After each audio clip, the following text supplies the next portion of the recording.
Oi, gente, estamos de volta aqui já para resolver as questões do capítulo 8. Falamos várias coisas sobre este capítulo, aprendemos um pouco sobre a classificação periódica e algumas características dos elementos, tá? Então, a partir de agora a gente vai resolver as questõezinhas do livro, lá da página 58, para a gente testar os nossos conhecimentos, beleza? Então vamos lá. Primeira questão. Para um elemento químico representativo, o número de elétrons na camada de valência indica o seu grupo e o número de camadas eletrônicas indica o seu período. O elemento químico com a distribuição eletrônica igual a que está aí na questão está situado na tabela periódica no grupo ou na família. Então, qual vai ser o grupo ou família deste elemento químico? Então, primeiro, lembra que para saber o período, nós temos que observar qual é o número do subnível mais externo da camada de valência. Então, nesse caso, o mais externo seria esse 4p5. Observando que esse número 4, que vem antes da letra, indica o período, isso quer dizer que esse elemento está no quarto período. Então, lá nas alternativas, só pode ser o A ou D, quarto período. E a família vai ser a 13 ou a 17. Você vai agora observar todos os elementos que estão neste quarto período e vai contar quanto dá a soma dos seus expoentes. Então, somando, eu vou ter 2 mais 5, que dá 7. Isso quer dizer que ele é um elemento representativo, está na família 7A, e o grupo que ele vai estar posicionado seria o 7 mais 10, que são 10 colunas lá da família B. Então, dá 17. Então, 17 e quarto período só pode ser a letra D. Então, observem aí a resolução. Seria a soma dos expoentes para dar a família, né? E o númerozinho que vem antes do subnível que indica qual é o período.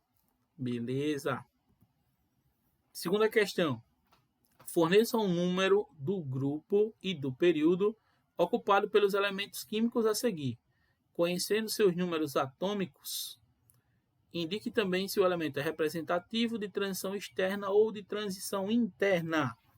Beleza. O elemento que nós estamos observando tem número atômico 16. Então, o que é que eu vou fazer para descobrir? E agora, o que é que a gente vai fazer? Pensa um pouco. O bonequinho aí já está pensando. Pense um pouco. Ah, beleza. Eu acho que eu até ouvi alguém falar aí, ó. Me falaram assim. Faz a distribuição eletrônica em subnível. Beleza. É isso aí, tá?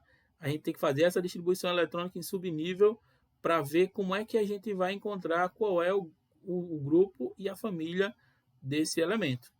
Fazendo a distribuição eletrônica, nós temos o seguinte. 1s2, 2s2, 2p6, 3s2 e 3p4. Uma coisa que é muito importante é que vocês devem seguir aquele diagrama de Pauli que nós estudamos nos capítulos anteriores, tá? Então, faz a distribuição seguindo as flechinhas do diagrama de Pauli para poder dar certo. Senão, não vai funcionar essa distribuição eletrônica. O segundo passo é saber qual é o número que vem antes do último subnível, que nesse caso é o 3. Isso indica que ele está no terceiro período. E a família? A família seria a soma dos expoentes. Somando os dois expoentes aí do último subnível, né, da última camada eletrônica, nós temos 3s2 e 3p4. Somando dá 6. Só que a gente é um elemento representativo, está lá no sexto, na família 6A, e você vai somar ainda com todos os elementos de transição, com as famílias, né? São 10 famílias, 10 colunas. Isso vai dar 10 mais 4 mais 2, então dá 16. Então a gente tem o elemento que está no grupo 16 e está no terceiro período. Mas esse elemento é representativo, é de transição interna ou externa? Sempre que acabar em S ou P, ele vai ser um elemento representativo, tá? Então, nesse caso, ele acabou em P, então é elemento representativo.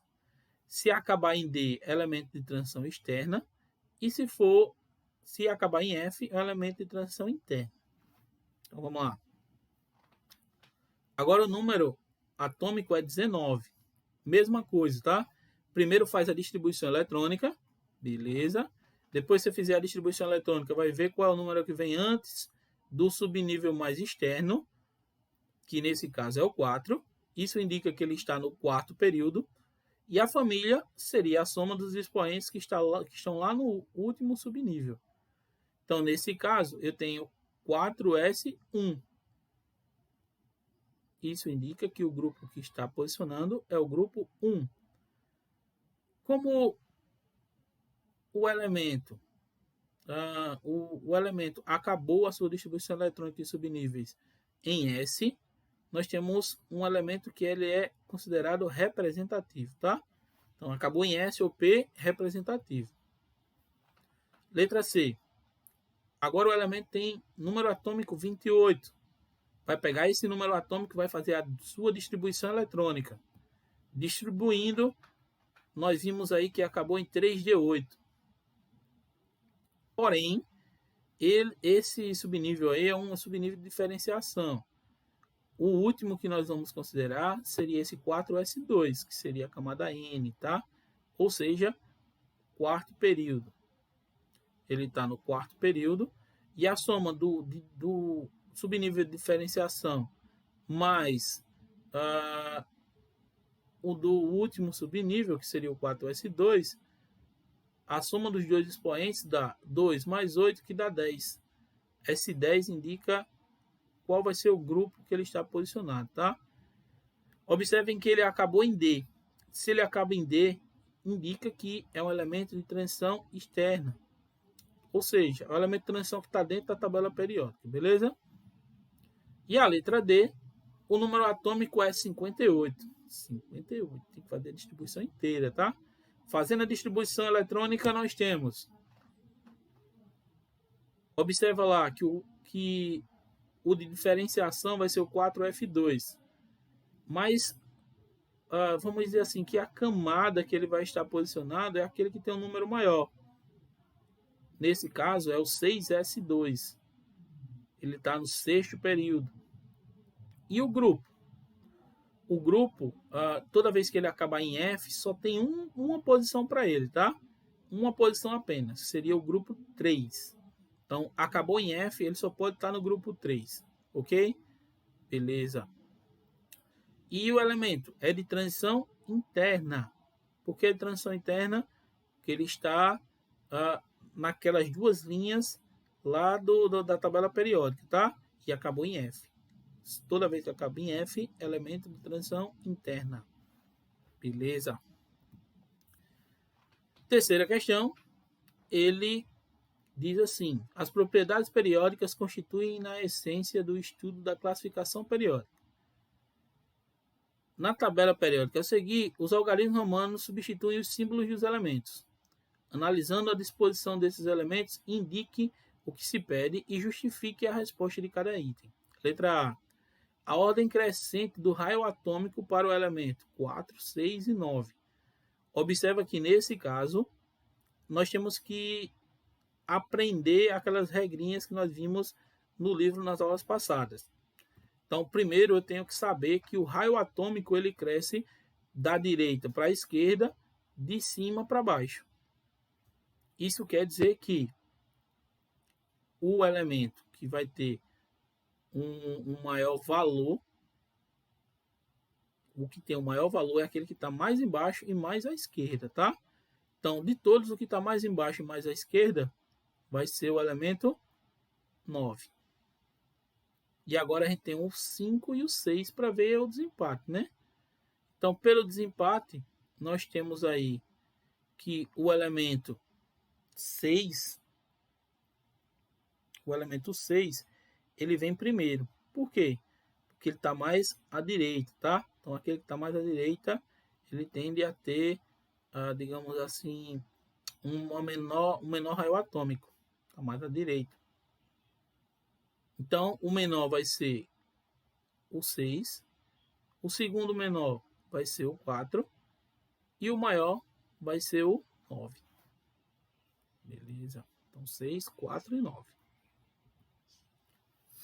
Letra B. Agora ele quer a ordem crescente da energia de ionização. Observe que no outro ele queria o raio atômico, agora não é mais o raio, tá? Agora é a energia de ionização. Nesse caso, o diagrama já era um pouco diferente dele, tá? Ele seria praticamente o inverso. Aquele lá, quanto mais à esquerda e para baixo, ele fica maior. Nesse caso é o contrário, quanto mais à direita e para cima, ele é maior.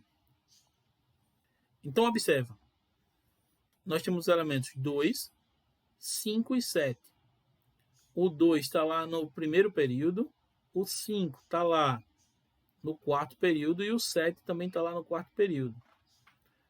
O menor vai ser aquele que está mais à esquerda, que nesse caso seria o 7, o 5. Depois vem o 7. E por último vem o 2. O 2 é o maior, que tem o maior potencial de ionização, né? Então, 5, 7 e 2. Agora a gente tem a letra C, a ordem crescente de eletronegatividade. O de eletronegatividade é bem parecido com o que nós temos lá do slide anterior, tá? Bem parecido mesmo. Observa que a única diferença é que não entra nessa regra os elementos que são os gases nobres, são da última família. Mas a regra é a mesma, quanto mais à direita e mais acima. E aí você vai observar os elementos que nós temos, o 1, o 3 e o 5. Observando as suas posições, nós temos que o 1 ele está mais à esquerda, o 3 está mais à direita e o 8 ele está um pouquinho mais abaixo, mas também está à direita. Por isso, na sequência, nós vamos ter o 1 sendo menor, o 8 segundo menor e o 3 sendo mais forte. A letra D. A ordem crescente de afinidade eletrônica para os elementos 3 e 8.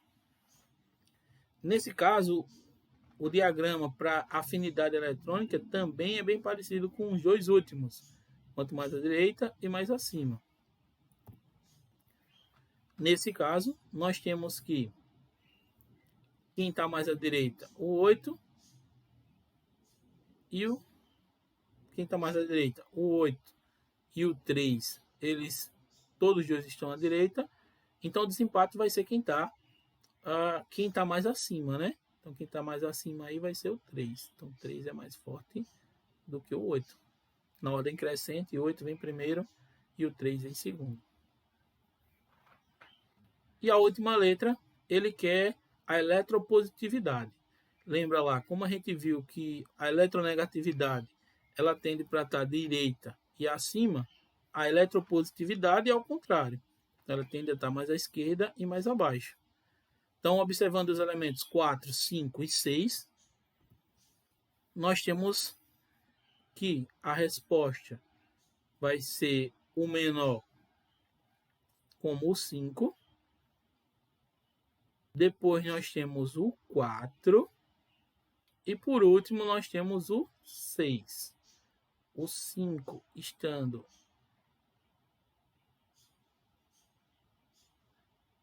no subnível no quarto período. O 4 estando no quarto período também. Só que ele está mais à direita. E por último, nós temos o 9. O 9 não, o 4, né? E ficou 2, 4 aí nessa resposta. Mas como é o 4, o 5 e o 6. 4, 5 e 6. Então, na resposta, nós vamos ter o menor vai ser o 6. Depois vai ser o 5 e por último vai ser o 4. Então, 6, 5 e 4, tá? Então, aqui na resposta do livro está diferente. Então, 6, 5 e 4. Beleza. Então, por hoje é só. Respondemos todas as respostas que tinha no livro. Vocês já podem tentar fazer aquelas questõezinhas propostas que estão lá na página 60. E aí, na próxima aula, a gente tira as dúvidas, ok? Obrigado. Valeu. Até a próxima.